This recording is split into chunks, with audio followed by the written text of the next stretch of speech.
Hi, it's Polly here. Yeah, just thinking on old games, and I have to say, one of the very best role playing game sessions I ever had was entirely really off the cuff, done by a very good friend of mine, um, and it was a little slice of genius. So I want to tell you about Larry. So the game just went down in kind of Melbourne gaming history as Larry. The concept was there is one character, that is Larry Burko. All of the players, you are all playing a personality of Larry. Now, the idea was that Larry might be going through real life, he might be going through flashbacks, he might be going through dreams, fantasies, he might be, in alternate realities, whatever.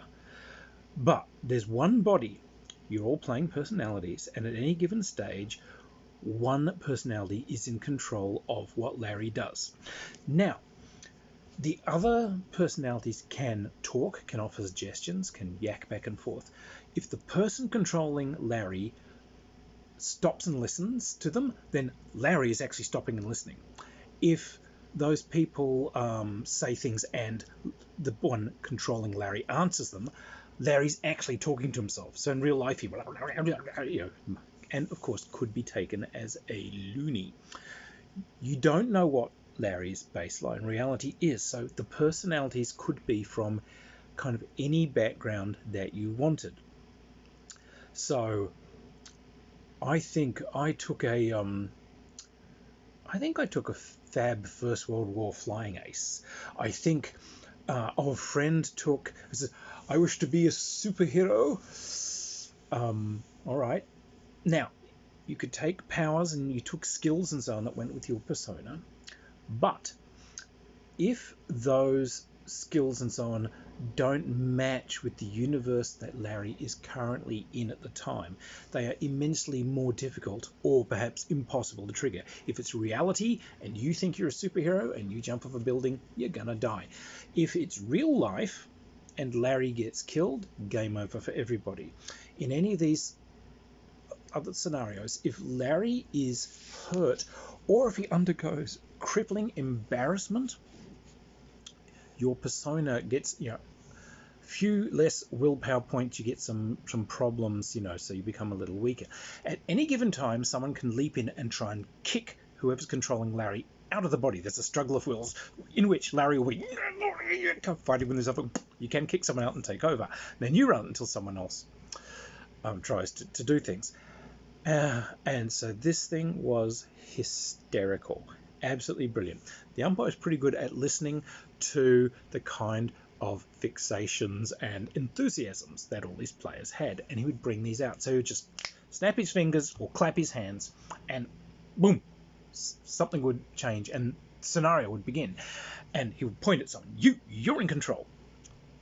And then there was always something going wrong and something weird. So there were themes you began to pick up. There was an ongoing character that seemed to be scheming against Larry and working to undermine everything he did. But this could be anyone, but it was obviously the same persona chasing you through this kind of universe. However, sometimes this person had some features a bit like a rabbit. Sometimes he could be a rabbit. He could have tall ears and little teeth and a little twitchy nose. Other times it was just something about him, looked a bit rabbity. But he would never change or anything if you were looking at him, but sometimes just out the corner of your eye, you could kind of catch some of these things. So people would be doing stuff and they'd be like, so you're talking to this guy and he's saying, well, I'm sorry, we can't let you into this facility. This is a secure facility. We can't let you. Oh, okay, I can see that. Oh, well, I'll look away and just suddenly flick my head around. Does he look like a rabbit? The umpire would sort of say, there might be something slightly rabbity about him. Are you looking closer? Said, yes, I'm going to look closer. Just try and get a better look at his ears. They're looking slightly long at all. The security guard looks at you. Are you all right, sir? Can I get someone for you? So it was wonderfully designed to get you in more and more and more kind of trouble as you went on. and these scenarios were designed to kind of lead you into embarrassment. But as I said, the umpire listened to what people did. So there was one guy who was considered himself to be a mathematical genius and completely controlled and this and that. So he would be given something, and in the middle of this, he's just asked to measure something. We just need some cable run from A to B, and it has to be, you just have to try and not waste the cable. So, all right, you've got a little cable measuring thing on the reel, tells you how much cable has gone out, and you've got tape measures. All right, well, I'll measure it. It says, all right, it says you need 61 meters of cable. All right, reel this thing out, and the umpire's right. So the little cable cogger says 1, 3, 17, 21, 27.5, 36.13415. Stop the mathematical. What did it say? And he'd run off these numbers again. The mathematical genius starts actually trying to work this out. Wait, is this part of the Fibonacci series? Wait, is this e to the power of such and such and so and so? No, the umpire's pulled it out of his ass. He's just sort of wrecking this guy's world. My wonderful friend Damien, his one was, umpire claps his hands and says, Damien, what? Okay, you're looking out of a square window. What? And you're jigging up and down, and there's a droning in your ears, and you're wearing like big thick clothing, but you're looking out this window. It says, well, what's out the window? It says, oh, it's beautiful. It's blue sky. It's just blue sky, and there's everything's jogging around you a bit, but that's okay. You've got some handles to hold on in front of you. So, oh, that's good. So I'm not going to fall out the window or anything. It says, well, there's no glass in it. It's just open, but you look out and you can just see the sky down there and sky up above, and planes, hundreds and hundreds of planes in formation all around you, and just beautiful fluffy white clouds. Oh, sorry, that's a black cloud. Oh, more black clouds. Ping, oh, wow, what? Somebody just banged a hole through the wall next to you. Damien says, what? I'm a waste gunner and a B-17, aren't I? Says, yes, it's a B-17. Yes, you're holding the handles of your trusty 50 cal. Says, oh, that's all right. So, do I have because Damien's an armour fanatic. Do I have a flak vest and everything? Says, yes, you got a flak vest, you got a helmet and everything. Oh, that's great. Says, and of course, I've got my parachute and everything. Says, what? I got my parachute. Says, you don't seem to have a parachute. What? I look around. Oh, the other waist gunner's looking back at you. What? Yeah. Has he got a parachute on him? Yeah, he does. What? But I don't. Well, hang on. Is there a locker or something? And suddenly, and planes would come in and did it. But what he's seeing is basically bits of the wing look like they're peeling up and peeling off. And Damien, what? He says, yeah, it's peeling off. Try and warn people. Who should I call? I don't know. Who? Well, there was a flight engineer, or you can call the cockpit. Pilot's got to know. I'll call him and says, hey, the wings are peeling off. And of course, no one believes him. He goes into hysteria. The guy behind him gets killed, but like, oh, that's all right. I'll get his parachute because the wings are peeling off. We're going to die. No, his parachute's been shot to pieces. So he then starts going into total hysteria, raging around the place, desperately trying to, peel parachutes off other people while they're trying to get him back to his guns, etc. He clapped his hands for me, and I was. He said, right. So you hear this ballroom music? Dun dun dun dun dun dun dun dun. You're swirling around and around and around and around. Says, you're a shoe. What? Yes, you see a pair of shoes go past you. Dun dun says, oh, good evening. Says, oh, good evening.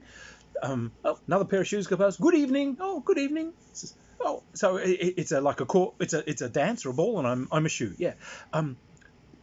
Look up. Am I a man's shoe or a lady's shoe? Says, oh, you're a lady's shoe. Oh, okay. Okay. And suddenly you hear bong, bong, bong, some kind of clock, and a voice up above you says, oh no, it is almost midnight. I must go. And oh no, my dear, no.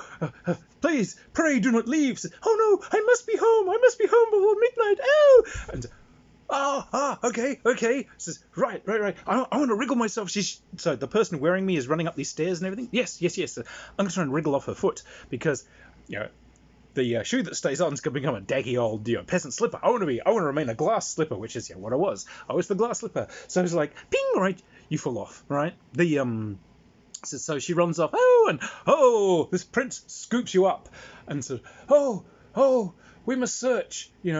"Oh, Lord Chamberlain, we must search for this wonderful woman who fits this glass slipper. For I would make her my wife." So, "Oh, my lord, but surely my own daughter is a far better match for you." It's like, "No, no, no. This is my one true love. She's escaped me." Gives him the slipper. "Tomorrow we shall search." All right. Well, this Lord Chamberlain, he takes you off. Okay. Meets another guy. So what are we going to do? Says, "I don't know. That for well, what we need to do is get him married into my family, and then the assassination can take place, and then I shall rule."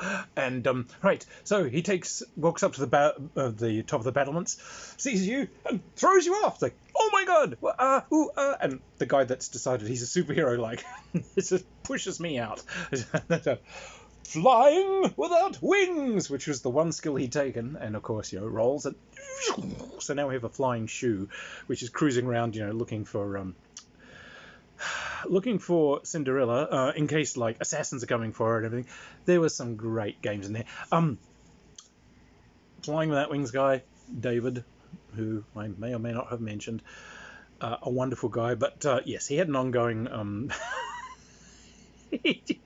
There was an actual gamer in Melbourne at the time that drove this guy completely nuts, just because the other gamer was like a tad gooniguhu. He was one of those people that kind of believed that he had magical powers and believed that he was truly like a fantasy creature, and etc. etc. So the umpire just claps his hands and points to one of the other players and says, "All right, so you're walking along, clank, clank. Oh, everything's clank. It's heavy. You look down, you're wearing like some kind of metal armor. It's made from like bands, and you got a shield on one arm. Oh, God damn it. And something's tugging at your other arm. You look around and says, you got a mule on reins, and the mule's got a pack on it, and you can see there's like some quivers of spare arrows, and there's like some big water skins that are being hung off it. And oh, okay. And you look down, you've got some kind of symbol on like a surcoat hanging off your chest and everything, and you got a mace through your belt and everything. I said, "What?" Oh, you look ahead of you, there's this long path, and you can see there's a guy walking in front of you who's got like long robes and tall pointy hat and a backpack, and he's kind of leaning on a staff. It's walking along. It looks like it's been a long day. It's forest all around you.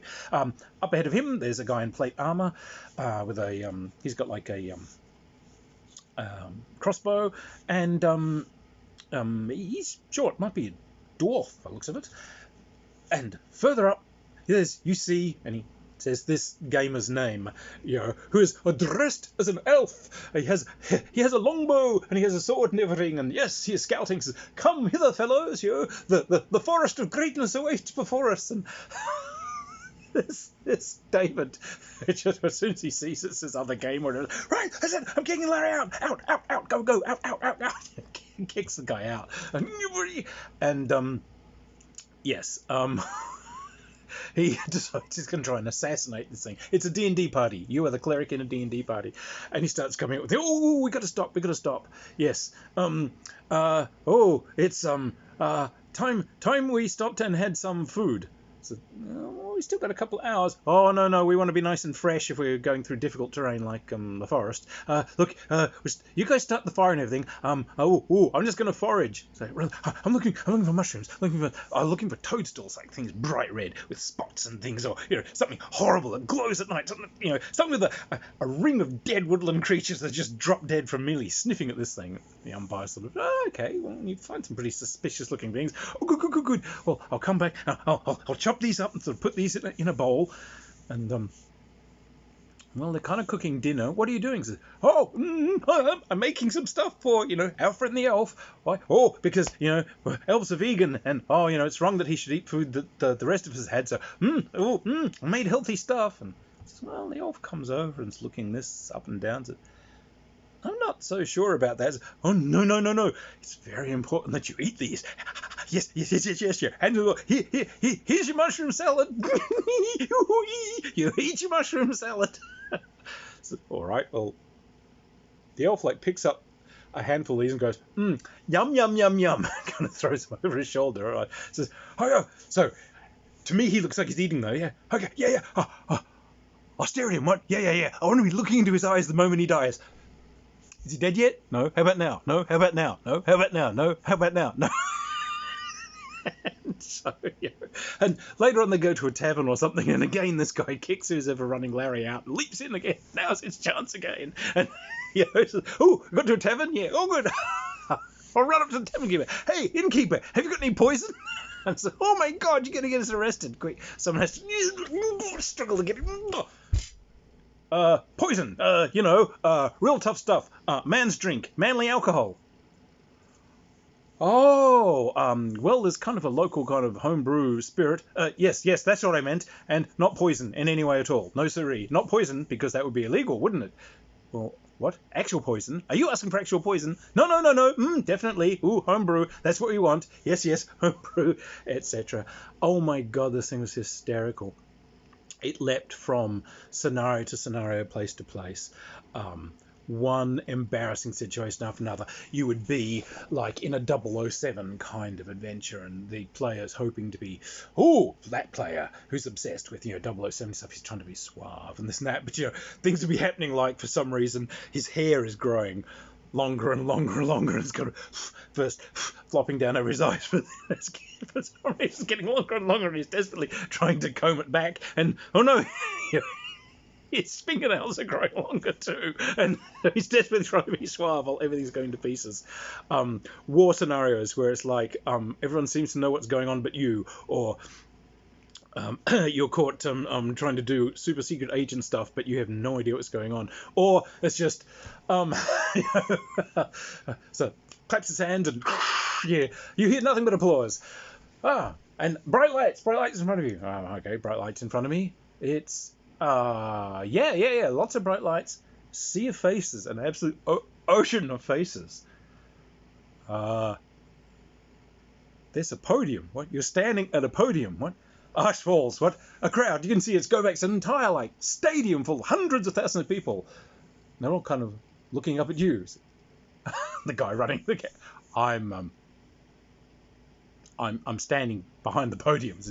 Yes. What? Thousands? Oh, all right. I don't know. Are there some kind of flags or something, or whatever? There's banners hanging down. They've got some kind of symbols on them. Something. It's like, quick. I start talking like, yes, German man, German woman. It is important. So it starts giving this whole Hitler speech. There's nothing but bemused people looking at someone else is leaping in there. Oh my God, shut him up. It's not that kind of speech. It's a stand-up comedian or something. Yeah. Hey, so take my wife, please. A funny thing happened to me on the way to the stadium. So I starts doing the whole stand-up routine, and the political guy leaps in and goes, and furthermore, I have a dream. A chicken in every garage. A car in every pot. And yeah. Oh my God. Larry, a piece of brilliant simplicity. People's main characteristic was a willpower, which was used to kind of force people out of Larry, and their slew of skills and personality things. And people kind of came up with their own ideas. Some people wanted to be the one true Larry. I will control Larry.